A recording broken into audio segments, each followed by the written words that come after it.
Halo, selamat pagi. Aku Aul, kembali di Cerita 29. Hari ini hari ke-14, dimana janjiku seminggu sekali. Tapi kayaknya berat sih.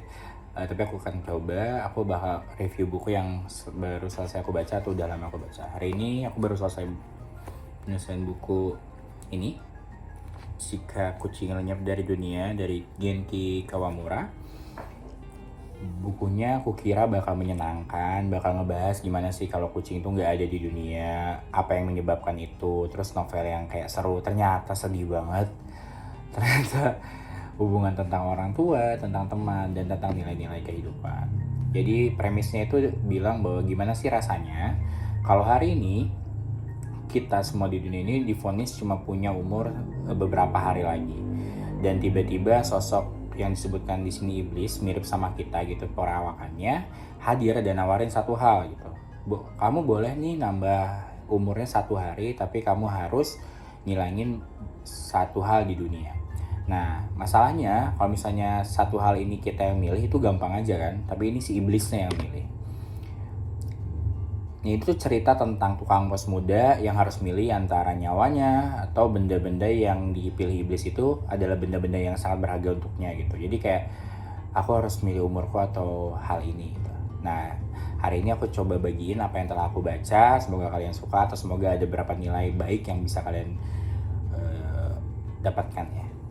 Di babak awal tuh hal pertama yang hilang itu ada telepon. Jadi pas telepon dihilangkan, dijejet, dia tuh nggak seberat, semakin bab tuh semakin berat sih menurutku. Dia pernah nggak terlalu berat karena di handphone itu dia cuma ngehubungin beberapa temannya aja, terus ada mantannya yang paling sering dan juga ibunya tapi udah meninggal. Nah saat telepon lenyap itu tokoh si utamanya ini jadi sadar kalau si HP itu cuman hanya gudang kenangan dan juga sekaligus beban gitu. Dan juga kehilangan HP itu membuat si tokoh utama jadi sadar bahwa dia sebenarnya di dunia nyata nggak bisa ngomong apapun, nggak bisa bahas apapun, dan tidak ada sesuatu yang menarik. Karena di handphone ketika dia teleponan tuh semuanya bisa terbahas, tapi ketika dia bertemu dengan orang di in real life, dia nggak bisa bahas apapun, atau dalam tanda kutip dia sangat membosankan bagi orang itu. Terus kedua ada film. Nah ini film tuh lumayan berat karena dia merasa bahwa film ini salah satu hobinya atau salah satu cara untuk melewatkan hari demi hari atau membuat dunia ini semakin menyenangkan ketika setelah ibunya meninggal, karena menurutnya hidupnya udah gak ada makna lagi setelah itu. Nah di film ini juga salah satu dia punya kayak kenangan gitu dengan sobatnya namanya Sutaya, yang dia itu dekat gara-gara rekomendasi film. Nah di situ dia bertemu dengan sobatnya, dia cerita gini-gini ini, dan dia sadar bahwa ternyata di film itu kita disajikan banyak hal bagus, padahal di dunia itu tidak seperti itu jalannya. Film kan cuma 1-2 jam, kita bilang oh iya ternyata dunia itu indah gini, tapi ternyata dunia itu tetap harus dilewati sesuai kenyataan yang didapatkan.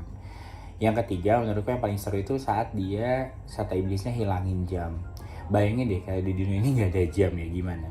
Nah di sini tuh si tokoh utamanya tuh jadi sadar bahwa ternyata manusia itu adalah satu-satunya makhluk yang terobsesi terhadap jam atau waktu. Mereka menjadi membagi waktu itu, pagi harus ngapain, malam harus ngapain, jam kerja tuh berapa jam istirahat tuh jam berapa.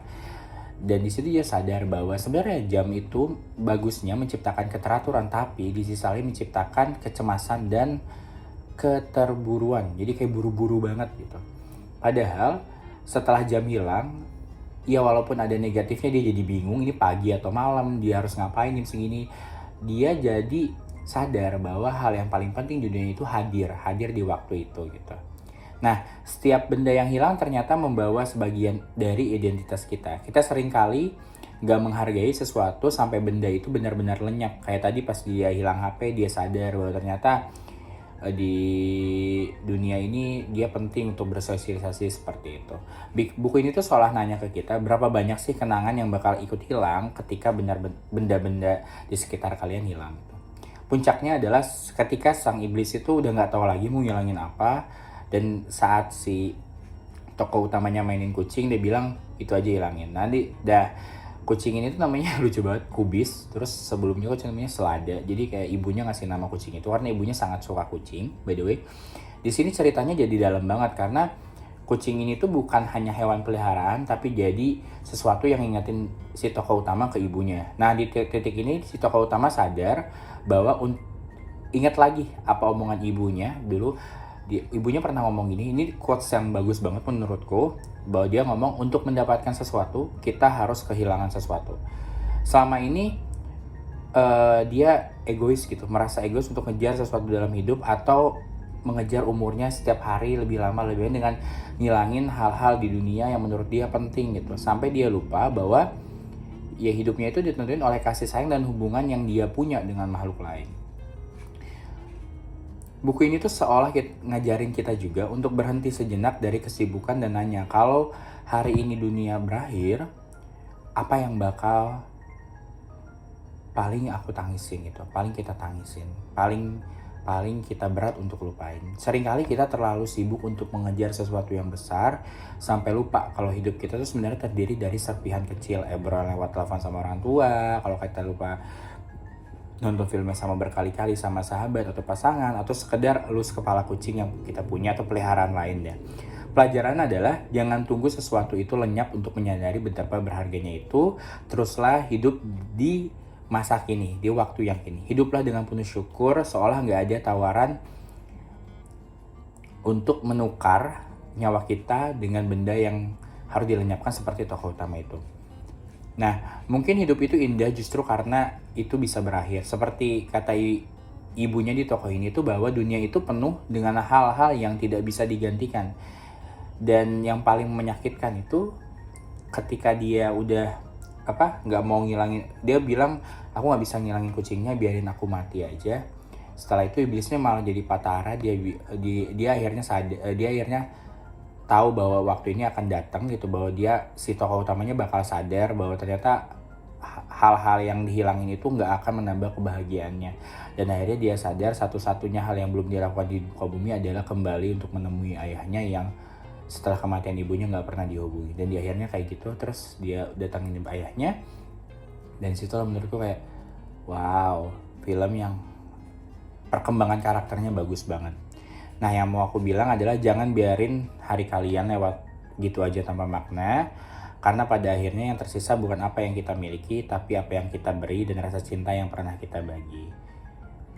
Buat kalian yang ngerasa hampa banget, buat kalian yang bingung hari ini mau ngapain, buat kalian yang pengen bacaannya ringan, aku bakal saranin banget baca buku ini karena bagus banget. Terima kasih udah mampir di review aku hari ini.